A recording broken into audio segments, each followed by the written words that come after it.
The woman standing beside the freshly turned earth had nowhere left to go, and spring had arrived with its usual false promises of renewal in Tombstone, Arizona territory. Delilah June had buried her father 3 days ago, and now the bank clerk stood at her doorstep with papers that meant she had exactly 1 hour to remove herself and whatever belongings she could carry from the only home she had ever known.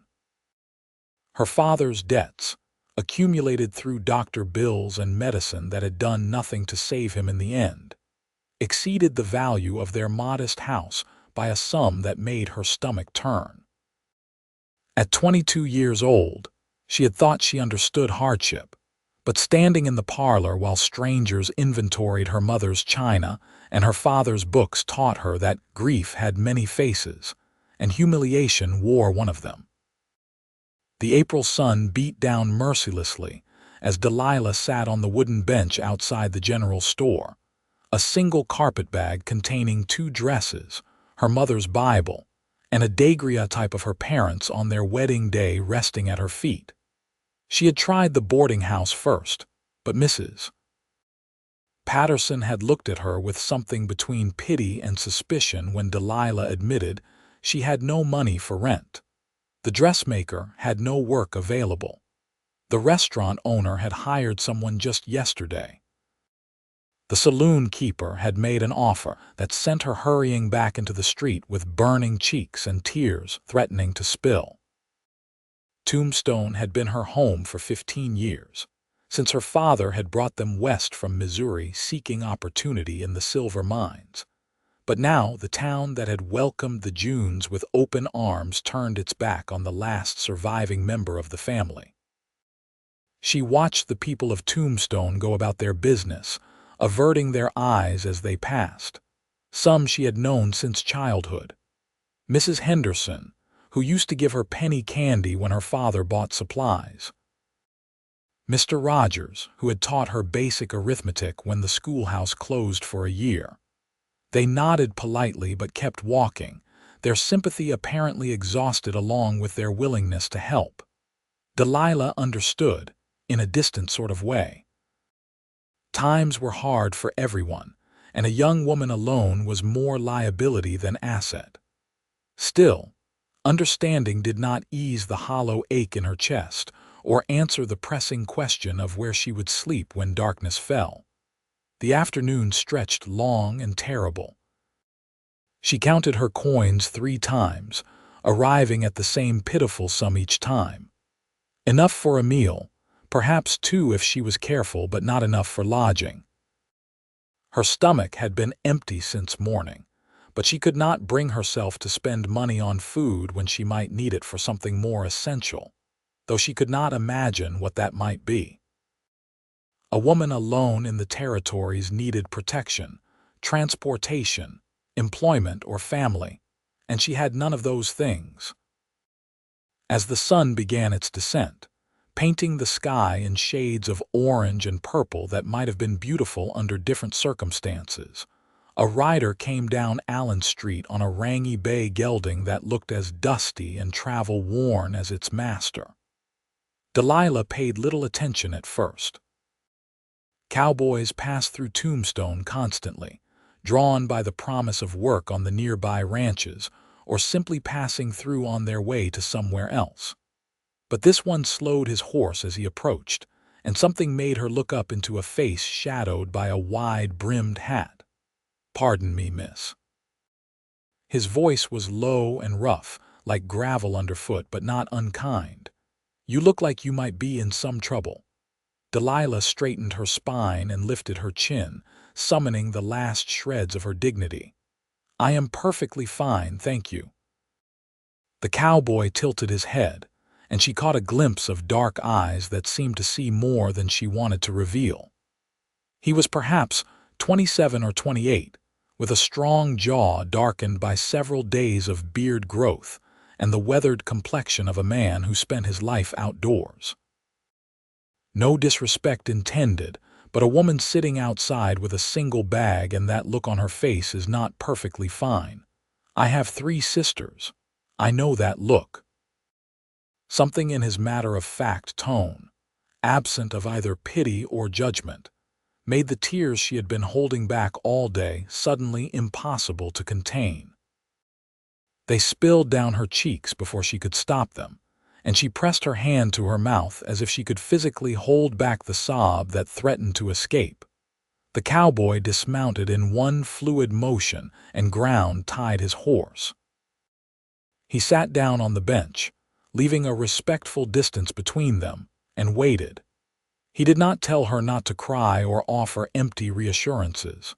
He simply sat, as solid and patient as the mountains in the distance, until the storm passed and she could breathe again. "I am sorry," she finally managed, wiping her face with the back of her hand. "That was unseemly. Tears are honest," he said simply. "Nothing unseemly about honesty.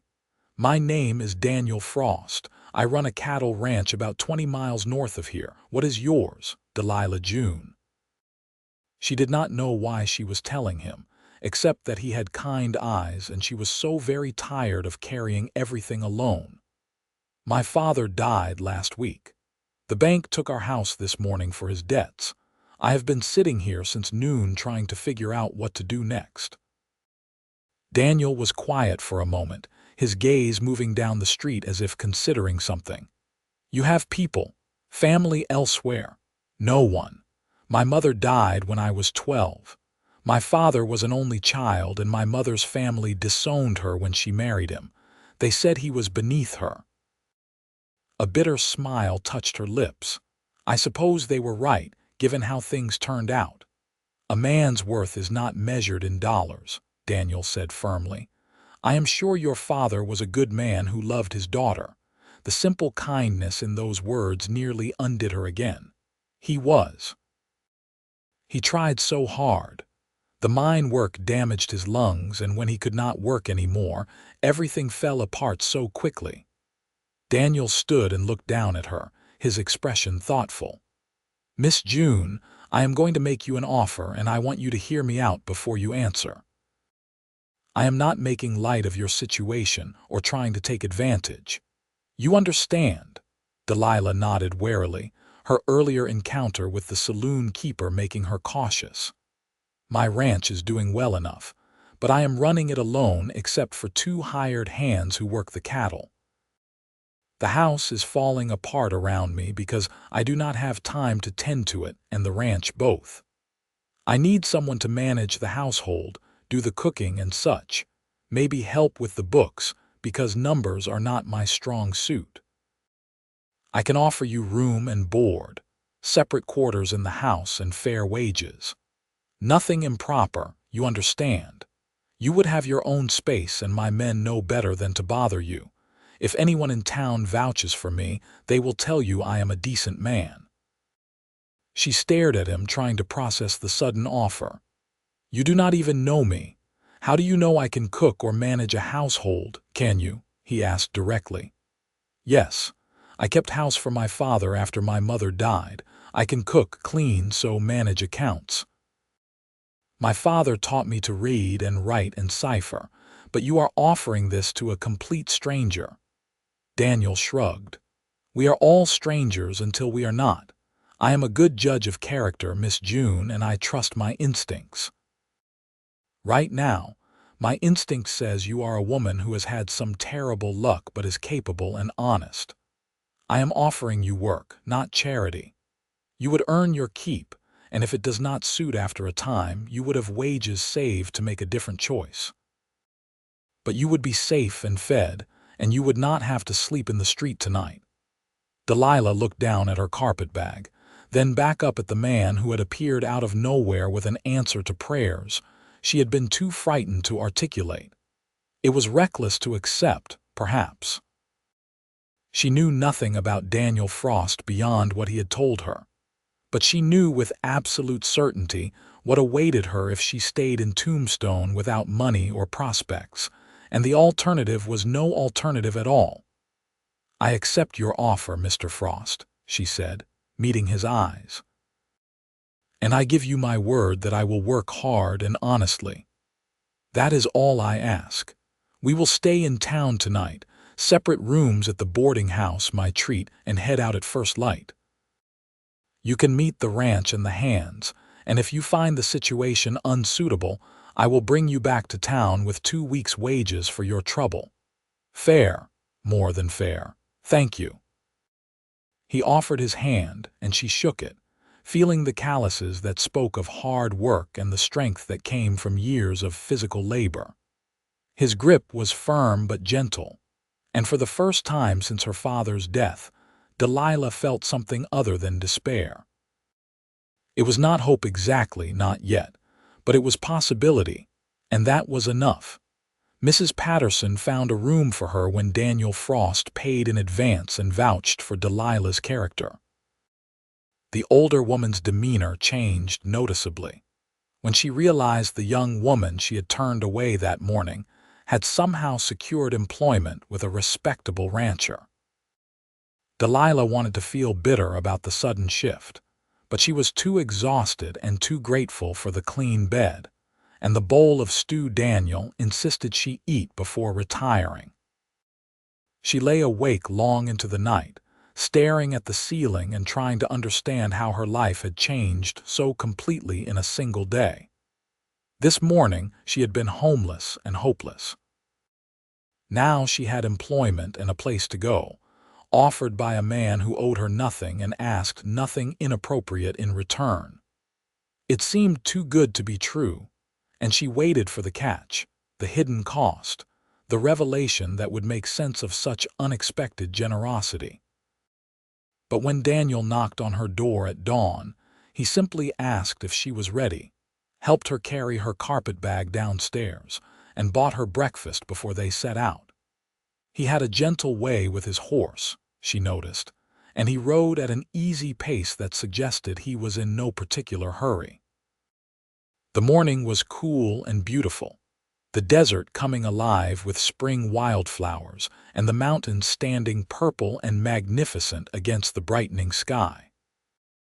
"Tell me about your ranch," Delilah said as they traveled north, her borrowed horse, a placid mare from the livery, keeping pace with Daniel's gelding.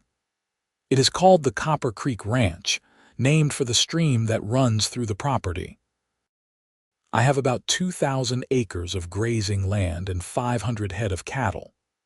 The house was built by the previous owner, a man named Samuel Gardner who decided ranch life was not for him and sold out cheap. I have been there 3 years now, building up the herd and trying to make something sustainable. You said you have 2 hired hands, brothers Juan and Miguel Reyes. Good men, hard workers. They have a small cabin on the far side of the property. They keep to themselves mostly, but they are loyal and honest. You will like them." "And the house," Daniel grimaced. "Not what it should be. The roof leaks in 2 places, the stove is temperamental, and the whole place needs a woman's touch, if you will pardon the expression. I can mend fence and birth calves and break horses, but I cannot make a house feel like a home. It has been bachelor quarters for too long." They rode in comfortable silence for a time, and Delilah found herself studying her new employer from the corner of her eye. He sat easy in the saddle, a man completely at home on horseback. His clothes were worn but clean, his gear well maintained. Everything about him spoke of someone who took care of what belonged to him.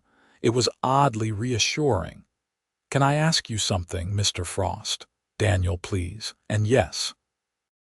Why did you stop yesterday? Truly, you could have ridden past like everyone else." He was quiet for so long she thought he might not answer. When he finally spoke, his voice was softer than before. "My youngest sister, Rebecca, found herself in a similar situation 2 years back. Her husband died in a logging accident up in Colorado, left her with nothing.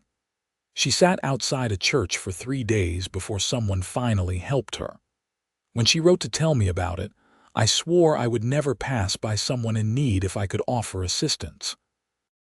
You reminded me of her, sitting there trying so hard to be brave. I could not just ride by." Delilah felt something shift in her chest, a warmth that had nothing to do with the rising sun. Is she all right now? Your sister? She is. She remarried a shopkeeper in Denver, a good man who treats her well. They have a baby on the way. She writes every month. You miss her, all of them. 3 sisters, all scattered now. That is the way of things, I suppose. People grow up and make their own lives, but yes, I miss them. The ranch came into view just after midday, and Delilah saw immediately what Daniel had meant about needing work. The main house was a sprawling single-story structure built of adobe and wood, showing promise of having once been handsome, but now looking tired and neglected.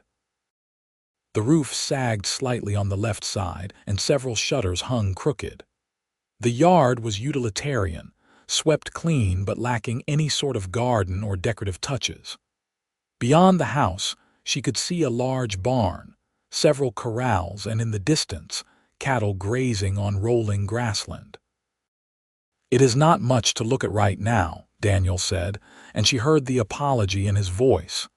It has good bones, Delilah replied, and it was true. Beneath the disrepair, she could see the potential. It just needs some attention.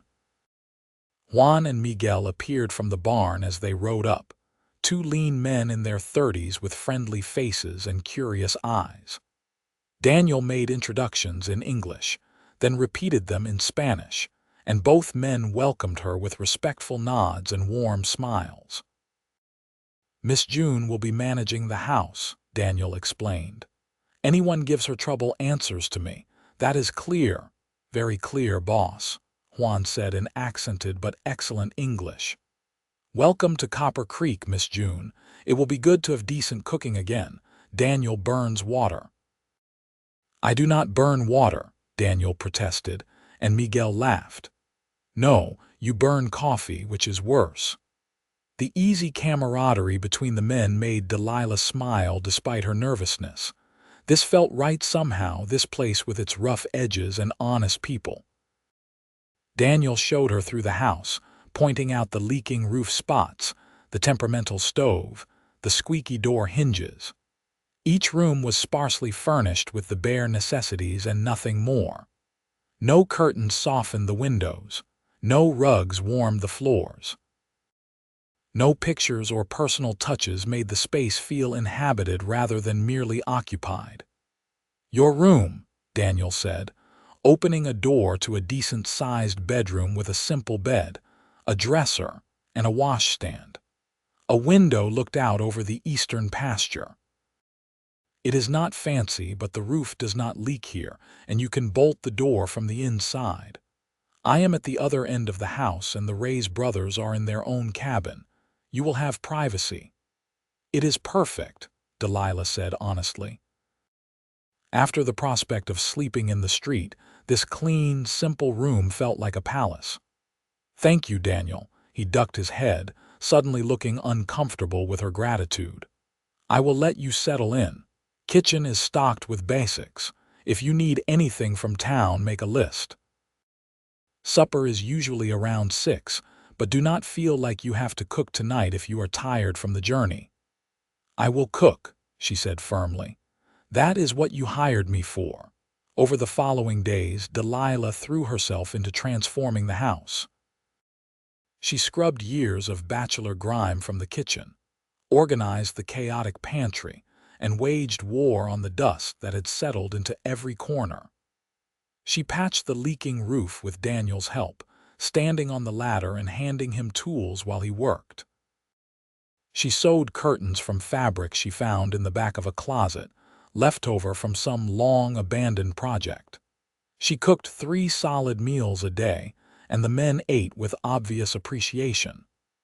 I had forgotten food could taste like this, Miguel said one evening, savoring the beef stew she had prepared. My mother used to make stew like this. What happened to your mother? Delilah asked gently. She died when we were young. Juan and we raised each other mostly.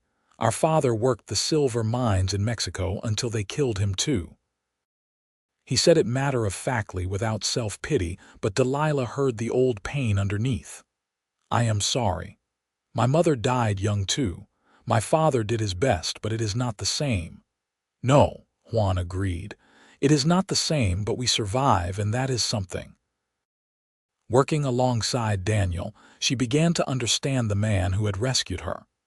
He rose before dawn and worked until dark, tending cattle, mending fence, breaking horses. He was patient with his animals, firm but never cruel. He paid the Ray's brothers fair wages and treated them with respect. He was quiet by nature, more likely to show his feelings through actions than words, but when he did speak, he meant what he said. She also began to notice other things. The way his eyes crinkled when he smiled, the strength in his hands when he lifted heavy supplies as if they weighed nothing, the sound of his voice in the evening when he sat on the porch after supper, talking about the day's work, the way he looked at her sometimes when he thought she was not paying attention, his expression unguarded and wondering. Delilah told herself not to read too much into it. He had offered her employment, nothing more. She was grateful and would not repay his kindness by developing inappropriate feelings. But gratitude alone did not explain the way her heart lifted when she heard his footsteps on the porch, or the way she found herself taking extra care with her appearance in the mornings.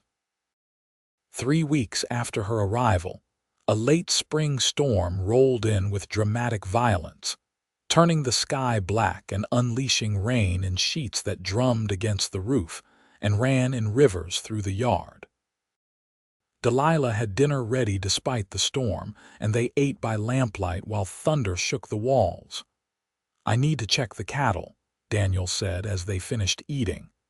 "Sometimes they spook in weather like this, and I do not want them breaking through the fence." "You cannot go out in this," Delilah protested. "You will be soaked through. Part of the job. Juan and Miguel are checking the south pasture. I will take the north." He grabbed his coat and hat, and before she could protest further, he was gone into the storm. She cleaned the kitchen with nervous energy, starting at every crack of thunder, watching the darkness beyond the windows. An hour passed, then 2. She told herself not to worry. Daniel knew what he was doing. But when lightning split the sky close enough to rattle the windows, she could not shake the feeling that something was wrong. When he finally returned, he was limping badly, his face pale beneath the rain streaming down his face. Delilah rushed to him immediately, helping him to a chair. "What happened?" Horse spooked at the lightning through me. "I landed wrong. It is nothing serious, just wrenched my knee." "Nothing serious," she repeated, kneeling to examine the already swelling joint. "You can barely walk. We need to get you out of these wet clothes before you catch your death." She helped him to his room, trying to ignore the intimacy of the situation, the feel of his solid weight leaning against her. She left him to change while she heated water and found clean cloths for a compress. When she returned, he was sitting on the edge of his bed in dry clothes, his injured leg extended. Delilah wrapped the hot compress around his knee and he hissed at the contact. "Sorry, this will help with the swelling. You do not have to fuss, I have had worse." "Perhaps, but you have someone to fuss over you now, so you might as well accept it." Their eyes met and something passed between them, a recognition that their relationship had shifted beyond employer and employee into something less defined and more dangerous. Delilah felt her breath catch, felt the warmth of his leg beneath her hands, the closeness of him. "Delilah," he said quietly, and the way he said her name made her pulse quicken. "Yes, I am glad you are here. I know I brought you here to work, but it has become more than that. You have made this house feel like a home. You have made me remember what it is like to have someone to come back to at the end of the day." She should have made a light comment, turned the moment into something casual and safe. Instead, she found herself saying, "I am glad I am here too. I know I should still be grieving my father, and I am, but being here has given me purpose again. You gave me that when I had nothing." His hand came up to cup her cheek, his thumb brushing away a droplet of rain she had not realized was there. "You have given me more than you know." The kiss, when it came, felt inevitable and right.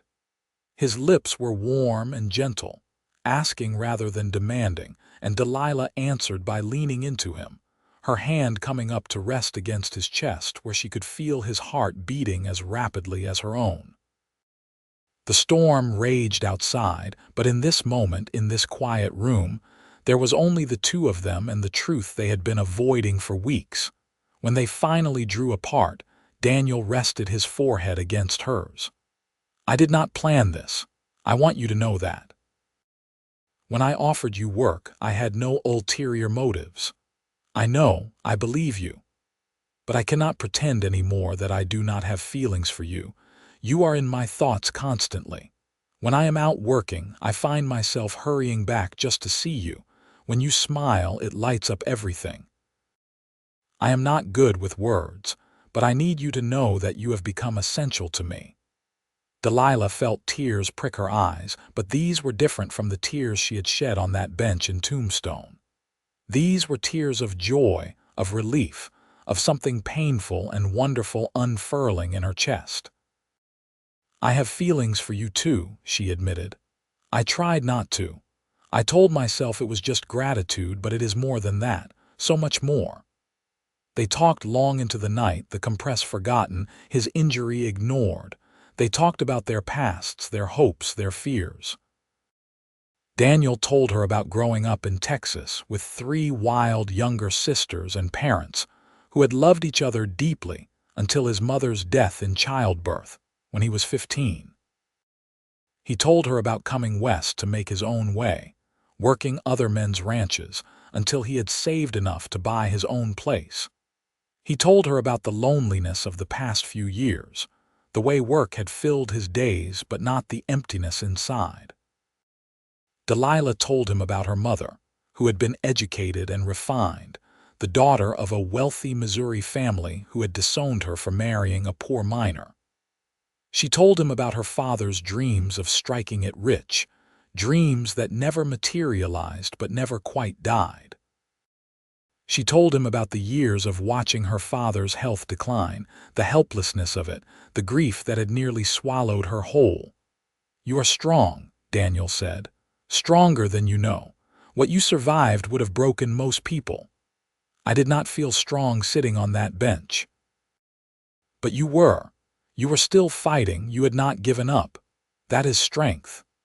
As dawn approached, Daniel finally acknowledged that he needed to rest, and Delilah reluctantly returned to her own room, but everything had changed. The walls she had built around her heart to protect herself had crumbled, and she no longer wanted to rebuild them. Over the following weeks, their relationship deepened. They were careful to maintain propriety, aware that Juan and Miguel watched with knowing smiles but said nothing. But in the quiet moments when the work was done and they sat on the porch in the evening, they were simply Daniel and Delilah, 2 people learning each other, falling deeper with each passing day. Daniel taught her to ride properly, putting her on a gentle mare named Daisy and showing her how to move with the horse rather than against it. They rode out to check cattle together, and he showed her the boundaries of his land, the places he loved most. He showed her the copper-colored creek that gave the ranch its name, running clear and cold from the mountains. They ate lunch on its banks, and he kissed her in the dappled shade of the cottonwood trees, and she thought she had never been so happy. She showed him the account books she had organized, the system she had developed for tracking expenses and income. His praise for her work made her glow with pride. She showed him the garden she had started, vegetables and herbs that would save money and improve meals.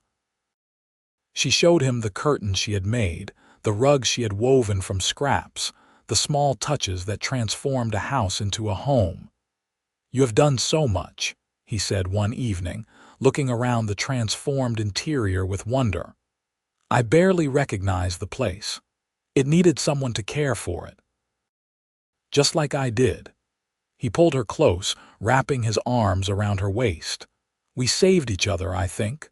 I think so too. In June, Daniel rode into Tombstone to sell cattle and buy supplies. He asked Delilah to come with him, and she agreed, curious to see how the town would receive her now that she returned as an employed woman with prospects rather than a desperate, homeless girl. The change in attitude was remarkable and somewhat infuriating. Mrs. Patterson greeted her warmly. The dressmaker suddenly had work available if she wanted it. The restaurant owner complimented her appearance. Only a few people seemed to recognize the bitter irony of their newfound friendliness, and Delilah felt a mix of satisfaction and disgust at the small-mindedness of it. People reveal their character in how they treat those who can do nothing for them, Daniel said quietly as they left the general store. You owe these people nothing. I know, but it still bothers me. Good, it should. Being bothered by injustice means you have principles. He hesitated, then added, There is somewhere I want to take you before we head back. He drove the wagon to a small jewelry shop on the edge of town, a place Delilah had passed 100 times but never entered. Inside, the proprietor, an elderly man with kind eyes, greeted Daniel by name. Mr. Frost, good to see you again. Is this the young lady you mentioned? It is. Delilah, this is Mr. Chen. He is the finest jeweler in the territory. Mr. Chen smiled. You flatter me, but I have what you requested. He produced a small wooden box and opened it to reveal a ring, simple but beautifully crafted, with a small diamond set in gold. Delilah's breath caught.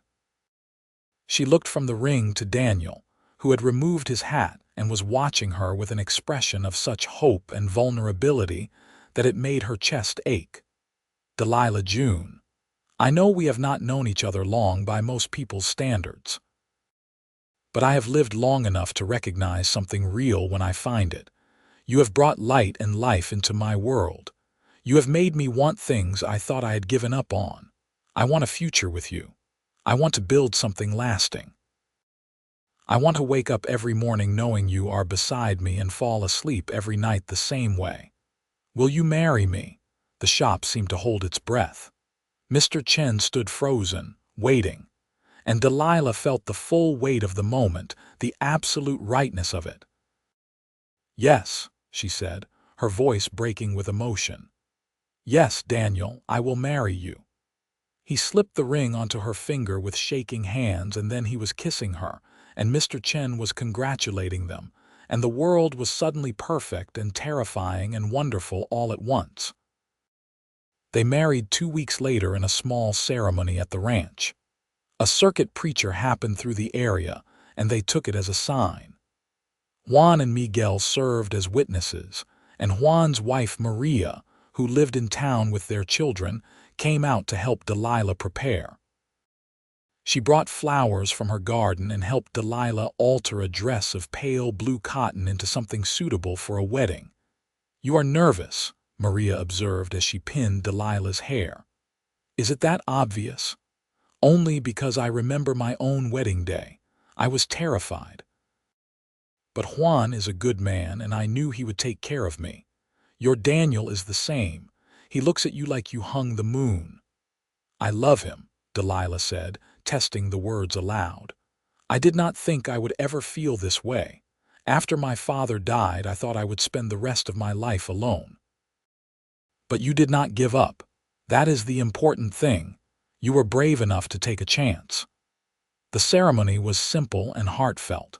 Daniel wore his best clothes, his dark hair combed back, his face serious as the preacher spoke the words that would bind them together. Delilah held his hands and spoke her vows with absolute certainty, seeing her own emotions reflected in his eyes.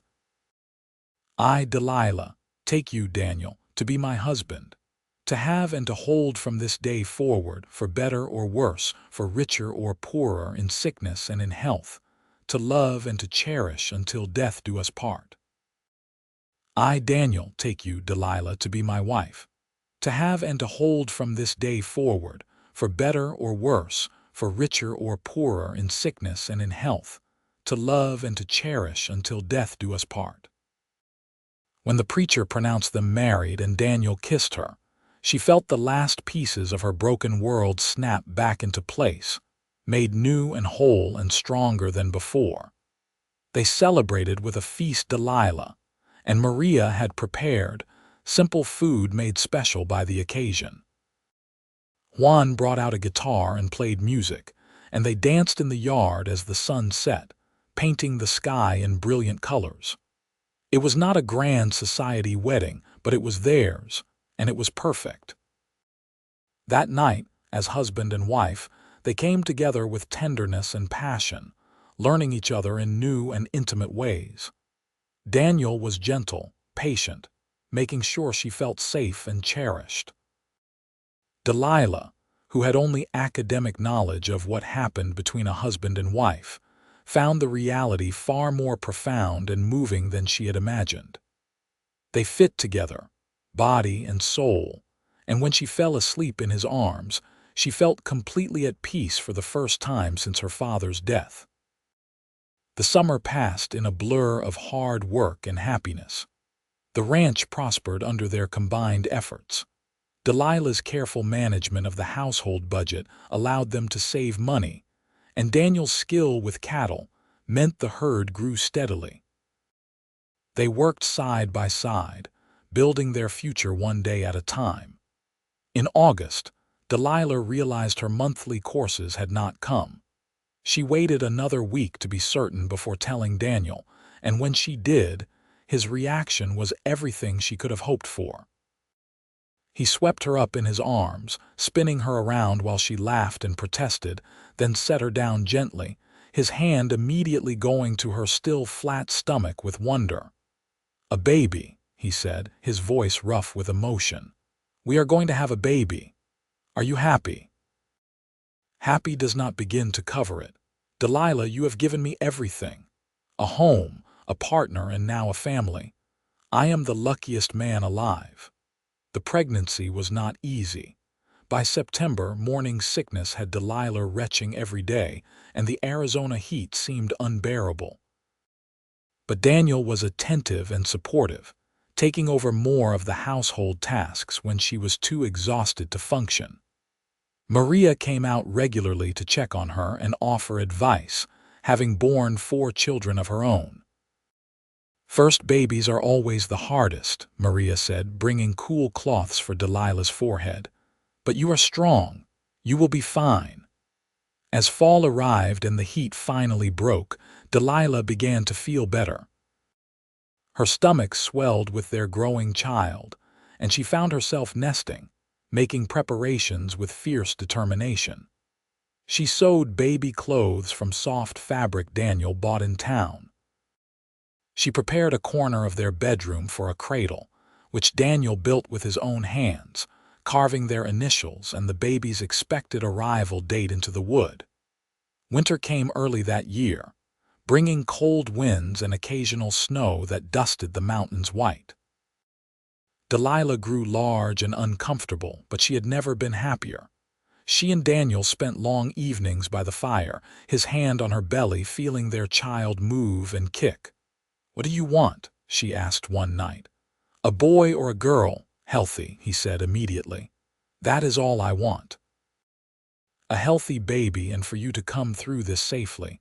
But if I am honest, I have been picturing a little girl with your eyes." "I think it is a boy," Delilah said. "He kicks like a mule.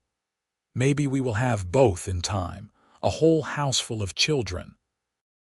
"Let me survive this one first," she said, laughing. The baby came in late February on a cold night when the wind howled around the house. Delilah's labor started just after supper, and Daniel rode hard for Maria, bringing her back through the darkness while Juan stayed with Delilah, awkward but determined to help however he could.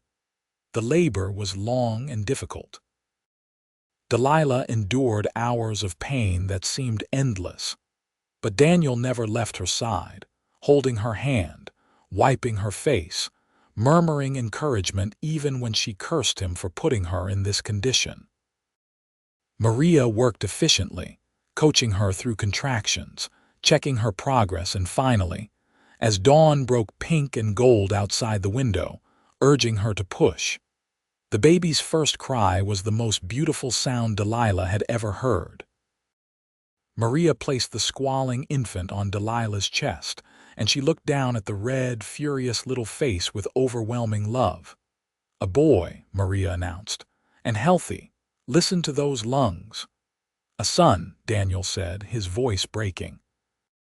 He kissed Delilah's sweaty forehead, tears running unashamedly down his face. "You did it. You were so brave. I love you so much." They named him Thomas David Frost, after both their fathers. He had Daniel's dark hair and Delilah's blue eyes, and he was perfect in every way.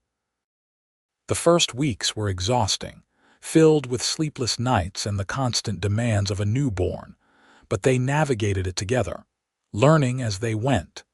Daniel was a devoted father, changing diapers without complaint and walking the floor with Thomas when he was fussy.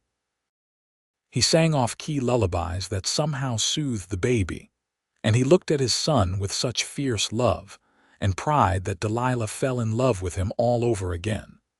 Spring came again, 1 year after that terrible day when Delilah had sat on a bench in Tombstone with nowhere to go and no hope left. Now she stood on the porch of her home, their home, watching Daniel teach Thomas to touch a flower petal gently. The baby grabbed at it with his pudgy hand, and Daniel laughed, that free, joyful laugh she had learned to treasure. Juan and Miguel had become like family. They doted on Thomas, competing for who could make him laugh.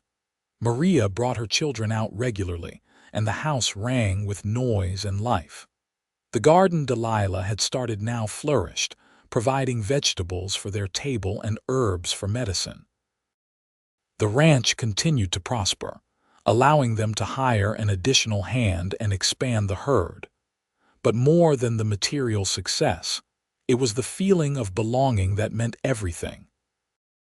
Delilah had found not just a home but a place where she was valued and loved, where her contributions mattered, where she was not alone. She had found a partner who saw her as an equal, who respected her mind and cherished her heart. On their first anniversary, Daniel surprised her with a piano, hauled all the way from Tucson in a wagon.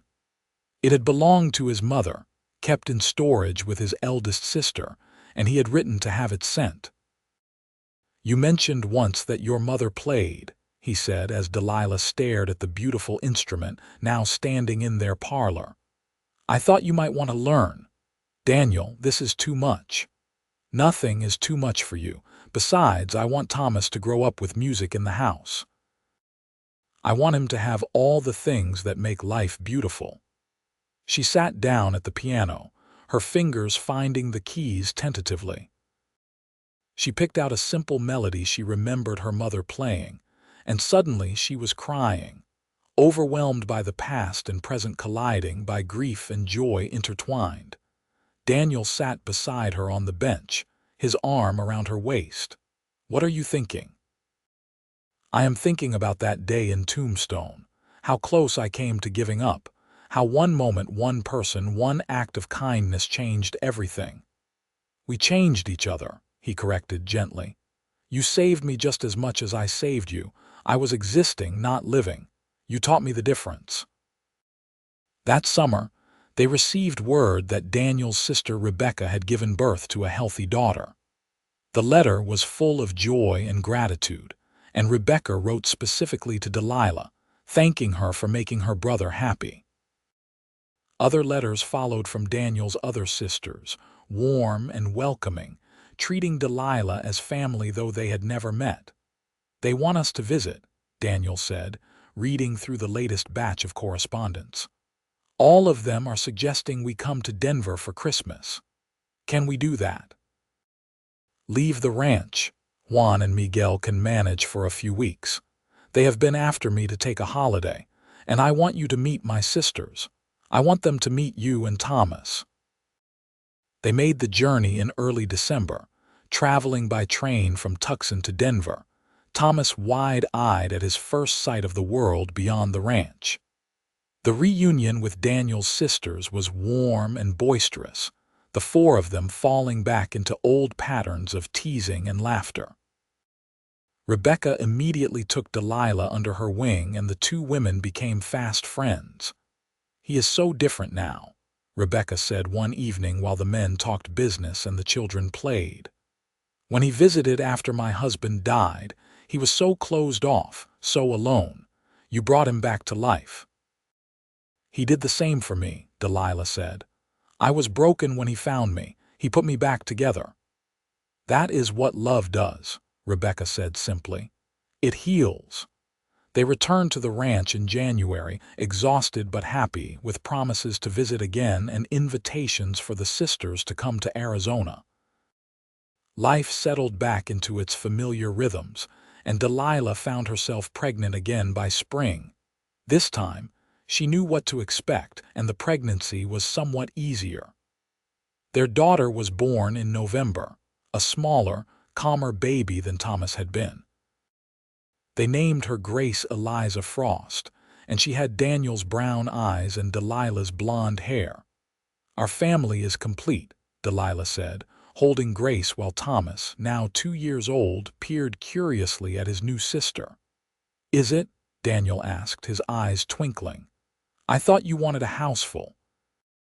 "Let me survive having 2 under 3 before we discuss more," she said, laughing. But over the years, their family did grow. Another son, James, arrived 2 years after Grace, followed by twin daughters, Anne and Emily, 3 years later. The house that had once been so empty and silent now rang with the sound of children, and Delilah could not walk through a room without stepping on a toy or finding a child underfoot.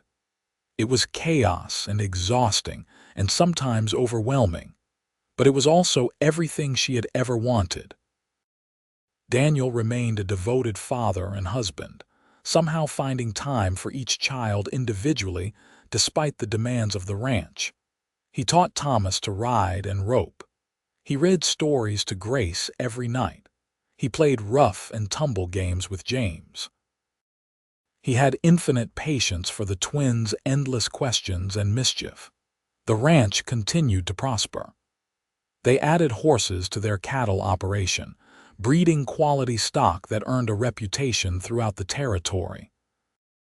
Juan and Miguel became partners in the enterprise, sharing in the profits, and both men built homes on the property for their growing families. The Copper Creek Ranch became a small community, and everyone prospered together. Delilah's days were full from dawn to well past dark, but she thrived in the busy life she had built. She managed the household accounts with the same precision she brought to everything, ensuring they saved for the future while living comfortably in the present. She taught her children to read and write and cipher, passing on the education her father had given her. She maintained her garden, expanded now to feed multiple families. She played the piano in the evenings, and the children gathered around to sing. On quiet nights when the children were finally asleep and she and Daniel sat together on the porch watching the stars, she sometimes thought back to that desperate girl on a bench in Tombstone. That girl would never have imagined this life, this abundance of love and family and purpose. That girl could not have conceived of the happiness that was possible even in the wake of devastating loss. "What are you thinking?" Daniel would ask, and she would lean into him, feeling the solid warmth of his body, the steady beat of his heart. "I am thinking about how lucky I am. How one moment of kindness from a stranger changed my entire life. We were never strangers," he would say. "We were just 2 halves waiting to become whole." The years passed quickly, as they do when life is full. Thomas grew into a serious, responsible young man who loved the ranch as much as his father did. Grace developed a talent for numbers and began keeping the ranch books at 15, finding efficiencies Delilah had missed. James was the cowboy of the family, born to the saddle, happiest when working cattle. The twins were inseparable and energetic, keeping everyone on their toes with their schemes and adventures. Arizona achieved statehood in 1912, and the celebration in Tombstone drew people from all over the territory. The Frost family attended, filling a wagon with children and supplies. As they drove down Allen Street, Delilah looked for the bench where her life had changed, but could not find it. Someone had removed it, or perhaps she simply could not remember exactly where it had been. Either way, it did not matter. That bench and that desperate girl belonged to the past, and she had long since made peace with her history. "Are you all right?" Daniel asked, always attuned to her moods. "Yes." Just remembering, but not with sadness, with gratitude. For what? For everything. For you stopping that day. For taking a chance on a stranger. For building this life with me. For all of it.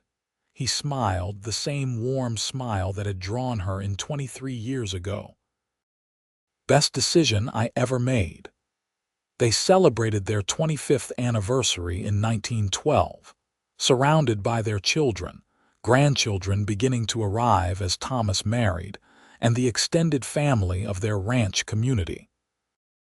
Maria prepared a feast, and Juan played his guitar while everyone danced in the yard.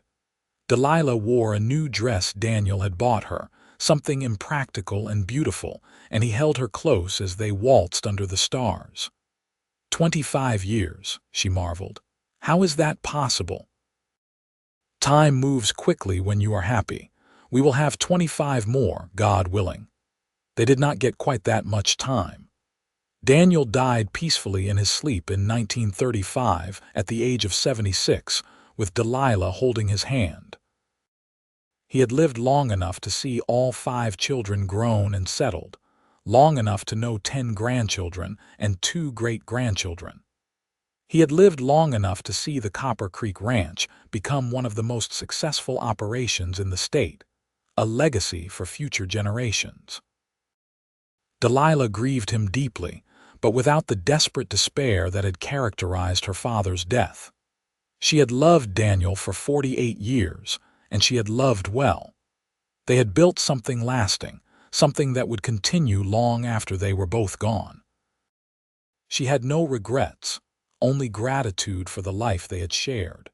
She lived another 5 years, remaining active and sharp, finally passing at 78 in the house Daniel had built, surrounded by her children and grandchildren. Thomas found a packet of letters in her desk after her death, correspondence between his parents from the early days of their courtship. He read them with tears streaming down his face, marveling at the love story his parents had shared, the way they had found each other against all odds. He also found his mother's diary, started that first night at the ranch when she was still learning to believe in second chances. The final entry was dated just days before her death. "I have lived a full and blessed life, far beyond anything I imagined possible on that terrible spring day in Tombstone, when I thought I had nothing left. Daniel gave me everything by offering me something simple, work and shelter and respect. But what grew from that humble beginning was extraordinary. We built a life together based on mutual regard and partnership and deep, abiding love. We raised children who are good and kind. We created a home that welcomed everyone. We proved that the darkest moments can give way to the brightest joys if we are brave enough to keep going. I have no regrets. I have loved and been loved, and that is everything." Thomas shared the diary with his siblings, and they wept together, mourning their parents but also celebrating the legacy they had left. The Copper Creek Ranch remained in the family for generations, passed down from parents to children, a testament to what 2 people could build when they chose each other, chose love, chose to create rather than surrender to despair. And sometimes, on quiet spring evenings when the desert bloomed with wildflowers, and the mountains stood purple against the sky. The descendants of Daniel and Delilah Frost would sit on the porch of the old house and tell the story of how it all began. How a passing cowboy saw a homeless woman and chose kindness over indifference. How that simple act of compassion rippled forward through time, creating family and legacy and love that endured. The town had left her homeless in spring, but a passing cowboy had said his ranch needed someone like her, and from that unlikely beginning grew everything that mattered. It was a love story for the ages, uniquely theirs but also universal in its truth that we save each other, that hope persists even in darkness, and that love, when real and true, can transform everything. The bench in Tombstone was long gone, but the story lived on, told and retold, a reminder that our lowest moments can become the foundation for our greatest joys if we are willing to trust, to risk, to open our hearts to possibility. Delilah and Daniel had done that, and in doing so, they had created something that death itself could not diminish, a love that echoed through generations, eternal and unshakable as the mountains themselves.